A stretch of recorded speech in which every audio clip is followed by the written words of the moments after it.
जय हिंद स्टूडेंट। हम लोग पढ़ रहे थे क्लास 9 फिजिक्स चैप्टर 3 बल तथा गति के नियम।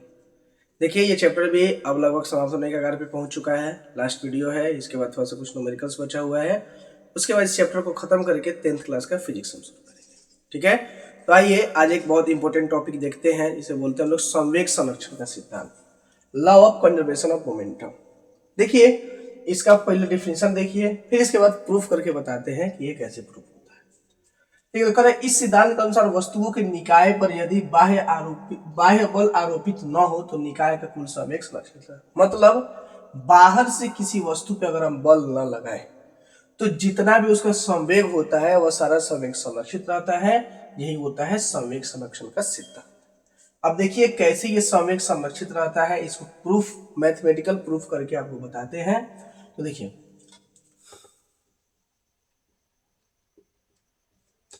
सबसे पहले मान लीजिए कि यहाँ कोई एक बॉल है,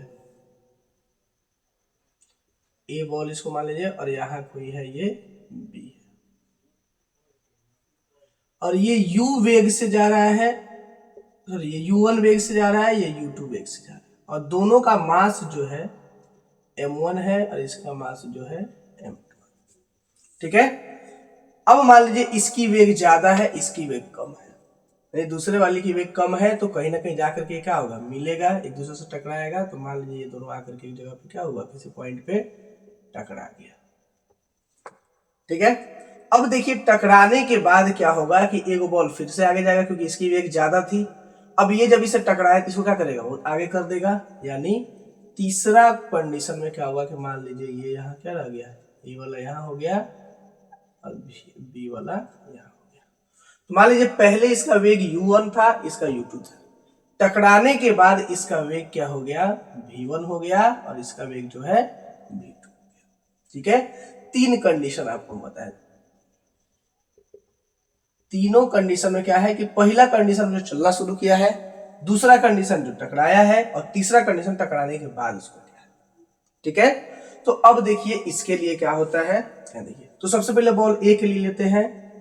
तो ए में संवेग परिवर्तन,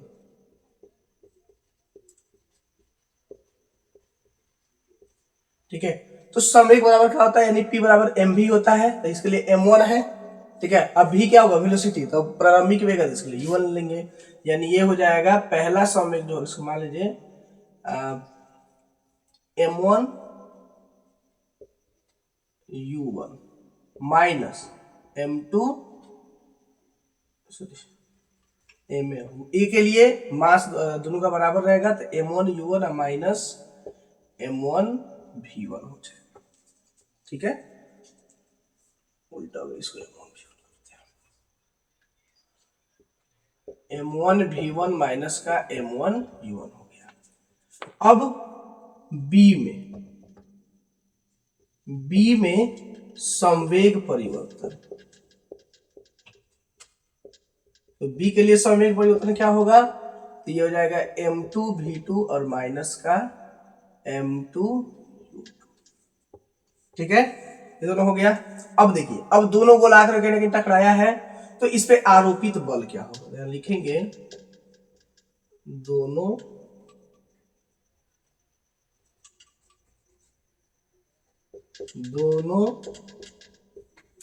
गोलों पे आरोपित बल। तो इसके अनुसार क्या होगा, समान होगा बल दोनों। एक न्यूटन के तृतीय गति नियम से कि जितना क्रिया करेगा उसके बराबर क्या होगा, प्रतिक्रिया होगा। यानी कि एफ ए बी जो होगा ये बराबर हो जाएगा एफ बी ए के, लेकिन माइनस रहेगा क्योंकि यहाँ पे डायरेक्शन बदल गया है, और यहाँ पे क्या है, बल जो है ये वेक्टर क्वांटिटी यानी कि सदिश राशि है, इसलिए इसको हम लोग माइनस लिखेंगे। अब चलिए इसको मान लीजिए इक्वेशन। अब हम लोग न्यूटन के दूसरा गति नियम पढ़े हैं, न्यूटन के द्वितीय गति नियम से।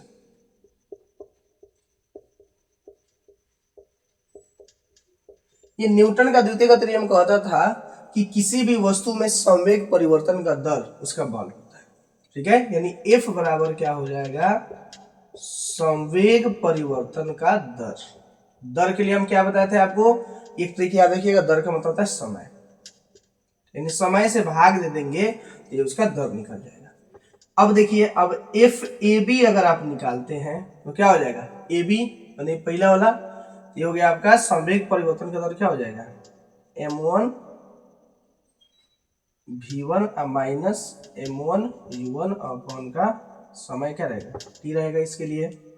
अब एफ बी ए अगर निकालते हैं, एफ बी ए ये क्या हो जाएगा, m2 v2, चूंकि b के लिए देखिए a के लिए संवेग परिवर्तन यहां रख दिए और b के लिए संवेग परिवर्तन यहां रखेंगे तो m2 v2 माइनस का m2 u2, ठीक है। अब देखिए, अब यहाँ ये दोनों मान जो है, ये दोनों मान समीकरण 1 में पुट कर दीजिए। यहाँ लिखेंगे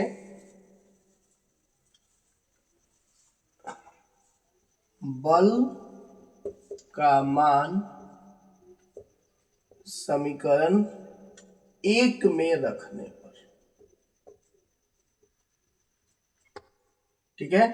तो एफ ए बी जो है ये किसके बराबर है, माइनस का एफ बी ए के बराबर है। एफ ए बी कितना देखिए, m1 v1 minus m1 u1, लिखेंगे m1 v1 minus m1 u1 upon का t, इसको इस रहने देंगे और ये हो जाएगा माइनस का बट्टा में t हो जाएगा m2 v2 minus m2 u2 और बट्टा का t हो जाएगा, ये पूरा माइनस में आएगा। चलिए t से t खत्म कर सकते हैं, बराबर के दोनों साइड में है, तो ये हो जाएगा m1 v1 minus m1 u1 बराबर, इसको माइनस से गुना कीजिएगा तो हो जाएगा minus m2 v2 minus minus plus हो जाएगा प्लस m2 u2, ठीक है। अब देखिए ये m1 v1 है, ये माइनस में, इधर से इसको इधर शिफ्ट कीजिएगा तो क्या हो जाएगा, m2 v2 हो जाएगा प्लस का, ये m1 v1 अब प्लस का हो गया m2 v2 बराबर। अब देखिए यहाँ माइनस में है m1 u1, उधर भेजिएगा तो क्या हो जाएगा, प्लस में हो जाएगा, ये हो जाएगा m1 u1 अब प्लस का m2 u2। यानी कहने का मतलब है कि टकराने के बाद और टकराने से पहले दोनों समय क्या आ गया, बराबर आ गया। तो इसी को हम लोग बोलते हैं कि संवेग क्या रहेगा, संवेग संरक्षित रहेगा।